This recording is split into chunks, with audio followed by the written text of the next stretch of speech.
Hey folks, your OS Reviews. You're watching our video review of the Lenovo S850. This is a mid-tier Android smartphone currently running on Android version 4.4, although it's been heavily customized by the manufacturer.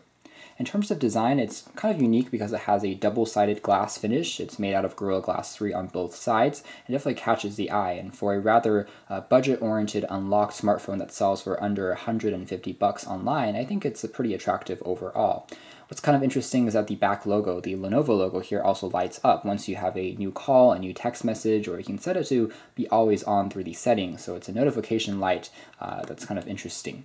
Otherwise, the phone itself has a 5-inch LCD display, which has a 720p HD resolution, decent enough for most games as well as images and for watching videos. As far as specs go, it has a MediaTek quad-core 1.3 GHz processor with 1 GB of RAM, as well as a 2000 mAh battery, which will last you through a day after full charge.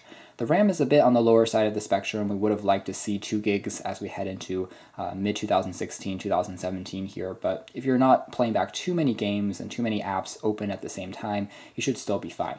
Otherwise, there's also a 13 megapixel autofocus enabled camera on the very back, which has been produced by Sony, along with an LED flash, and that's fairly competitive. There's also a 5 megapixel autofocus camera on the front for selfies and video chatting.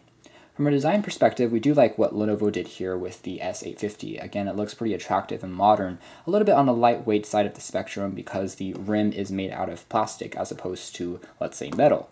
As far as size comparisons is concerned, we have it next to a HTC One M8 here, which also has a 5-inch screen. You can see the size is comparable. Of course, the M8 is a bit taller because it has boom sound speakers on the top and the bottom.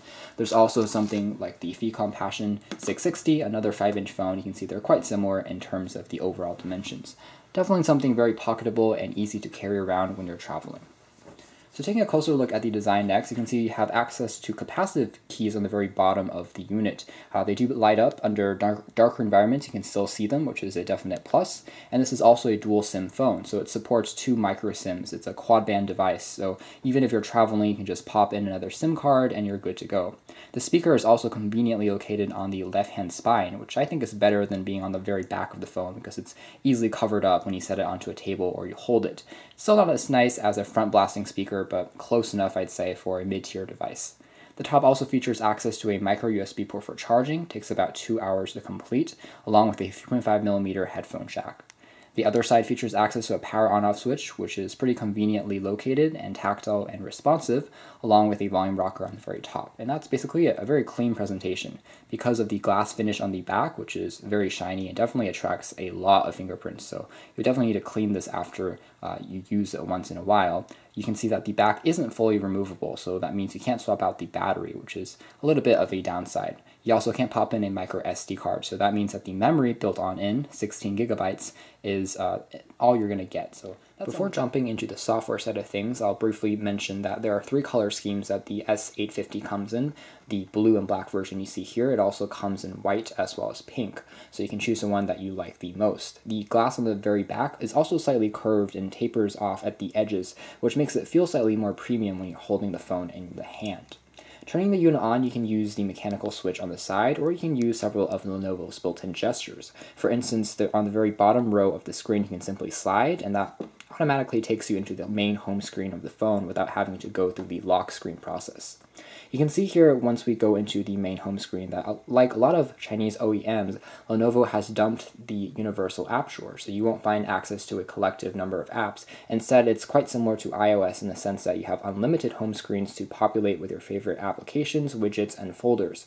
Overall, it's pretty attractive and easy to navigate through. There isn't quite as much customization for more advanced Android users, but if you're a first-time smartphone user, I think that it's still pretty simple and easy to understand. And there's still that standard app drawer on the very top for notifications that you can drag down. You can see here there's also access to things like GPS, Wi-Fi, Bluetooth, all the standards that we've come to expect from an Android device. And there's also a flashlight which you can use with the LED flash on the very back.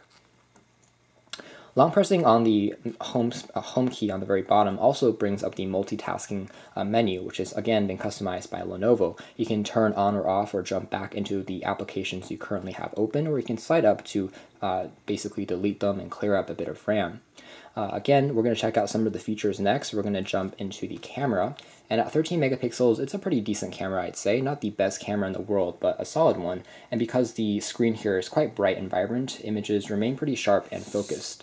So for instance, we're going to create a shot of this SD card. And you can see that the shutter speed is pretty fast. You have a few different settings to play around with. You can change back and forth between the primary and secondary cameras. You can turn the HDR mode on or off, although you have to hold the phone very still because there isn't a optical image stabilization on board. There's also modes for applying different filters, color effects, and more advanced settings that you can find for things like ISO, resolution, guidelines, shutter sounds, timestamps, and so on and so forth. Again, video is about the same story. You can capture videos at 30 frames per second, and it captures it at 1080p HD resolution, which is rather impressive. The phone does get a little bit hot after you start recording video for more than 5 to 6 minutes. That's something to quickly note, but it's not too alarming overall, and it does a decent job. It focuses once and seems to remain stuck unless you tap on the screen again and change the focus point. So as you can see here, the images here remain pretty nicely focused. Details are decent, although they're not the best that we've seen. Overall, it suffers a bit more under low light, more than I would say some competitors that we've checked out in the past in the same price category. But overall, again, images are pretty sharp and vibrant, and we were overall pleased with the image experience on board. Definitely good enough for posting to social media, maybe for connecting to a computer and then saving a few memories when you're on the go. As far as the overall reception quality is concerned, as a phone it does a decent job. Again, it's a quad-band GSM device, but it is a 3G phone and not 4G, which means that if you're in the States and you wanted to use 4G LTE, unfortunately that's something that you won't get with this handset. But if you're in an area with Wi-Fi, you can still stream content over the web, such as Netflix or YouTube, without any hassles. So overall, a pretty good experience, but again, not for everyone, I would say, if you want the top-of-the-line, fastest phone in the world. Otherwise, checking out the web browser next. Again, this has been slightly customized by Lenovo, but you could always install the Google Chrome browser if you would like from the Play Store, which is included, and that tends to be a faster and more reliable experience in general. But this browser here is not bad. I'm going to take this opportunity to show you guys the keyboard. You have a few different things that you can toggle back and forth between. Right now, this is set to Chinese, but let's go back, let's say, to English. And you can see that this is the keyboard that Lenovo has customized. A pretty standard experience here. The screen itself is quite sensitive, so you can tap multiple keys at the same time, press on Shift, and tap on different special symbols, and it seems to catch up pretty well. The accelerometer is also fairly stable and responsive, so you can rotate it and then of course get a larger typing experience. It also supports handwriting recognition as well as voice searching, and that works pretty nicely as well. So I wanted to go to somewhere like the New York Times. Let's search that up.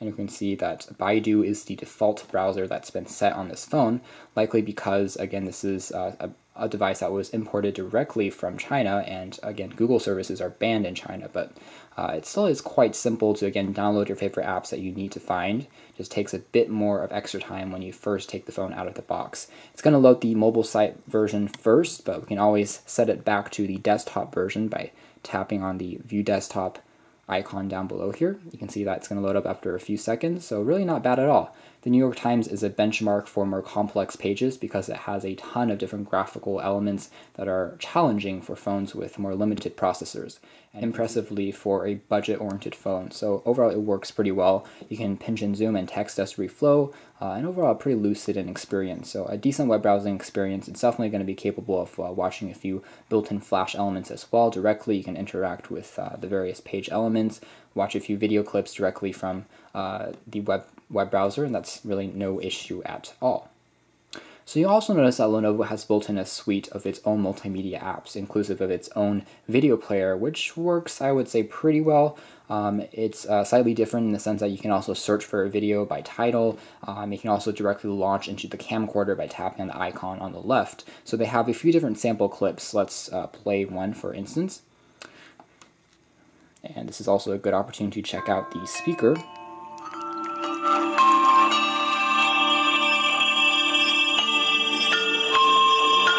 So again, it does get pretty loud just because of that placement, although it's in a stereo speaker because there's only one on the left-hand spine as opposed to one on either side. Again, the display is pretty nice. It's an IPS panel. colors are fairly vivid.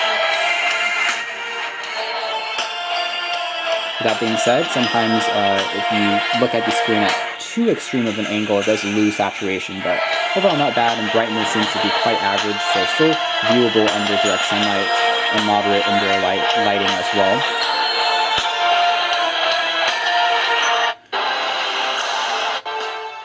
Of course, we can also go back and forth between the video and also change the brightness by sliding the bar up and down. It seems to support quite a few video codecs, so we didn't really experience any issues there.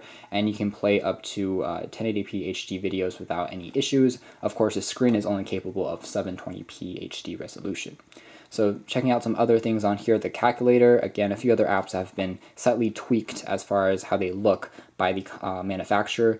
There's also a gallery that's been slightly tweaked. Here's a calendar, also customized by Lenovo, so it shows you, what's going on through each day. You can set different alarms, notifications, check out the weather information, set a birthday reminder, so on and so forth. And it's a nice overall, I would say, design that kind of matches the entire UI look as a whole, so quite pleasing to the eye, I would say. There's also a few other things like a theme center, which is kind of interesting. You can change the overall look and vibe of the phone, so it allows you to customize different theme packages, very similar to what Oppo or HTC does, so you can check out and download more popular themes, kind of changes the entire lock screen as well as the wallpaper and the overall look of the icon. So it's definitely something that is far from being a stock vanilla build of Android. It has a ton of different things that you can tweak, but not vanilla. So something else you can see here is that not all the things have been fully translated to English from Chinese, which is the default language that came on this particular unit. There's a few games that are pre-installed, although I wouldn't call it completely pre-installed because after you tap on one, it still takes a few seconds to download, but I guess it's more recommended apps, or at least shortcuts to these apps. They include Tetris and a few other trial games that you can check out. There's Baidu Map.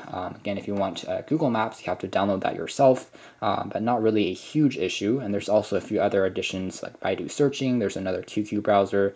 And there's also this interesting pink calendar, which seems to kind of serve the same purpose as the OEM's version of the calendar, but everything is in pink. So perhaps that would make more sense if you got the pink version of the S850.